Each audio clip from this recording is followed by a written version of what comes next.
নমস্কার বন্ধুরা, আমি সাধনা। আর সাধনা লাইফস্টাইল অ্যান্ড ব্লগিংয়ে আপনাদের সকলকে স্বাগত জানাই। আজ আপনাদের সঙ্গে ভাগ করে নেব পুরী জগন্নাথ দেবের রথযাত্রার উপলক্ষে একটি ভোগের পদ, সেটি হলো খাজা। তাহলে আসুন জেনে নিন এই তার উপকরণ। তো প্রথমে আমি পাত্রে 2 কাপ মতো ময়দা আর হাফ কাপ মতো রিফাইন অয়েল তেল নিয়েছি, আর স্বাদ অনুযায়ী লবণ আর একটু হালকা করে চিনি দিয়েছি। তো এগুলো ভালো করে মিক্স করে নেব। মিক্স করা হয়ে গেলে আমি এতে অল্প অল্প করে জল দিয়ে সেটাকে একটা ভালো করে ডো তৈরি করে নেব। তো তোমরা দেখতেই পাচ্ছ আমি এটা অল্প অল্প করে জল দিয়ে সেটা একটা ডো তৈরি করে নিলাম, এবং ডো তৈরি হয়ে গেলে সেটা আমি রেস্টে প্রায় আধ ঘন্টার মতো রেখে দেব।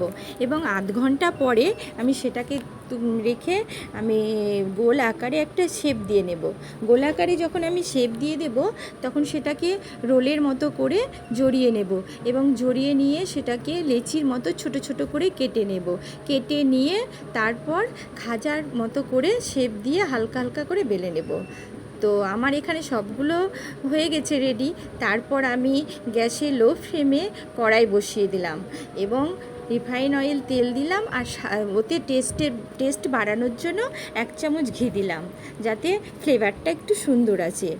তো দেখো বন্ধুরা, আমার তো বেশ ভালোই ফুলছে এখানে।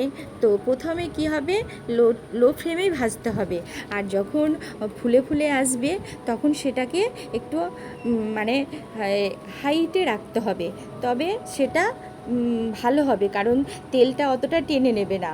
আর যদি লো ফ্লেমে রেখে দিই না, তাহলে তেলটা অনেকটাই টেনে নেয়। তার জন্য একটু হাইট করে দিতে হবে, মানে আঁচটা বাড়িয়ে দিতে হবে। তো এইভাবেই আমি আস্তে আস্তে সবগুলো উল্টে পাল্টে ভেজে নিলাম।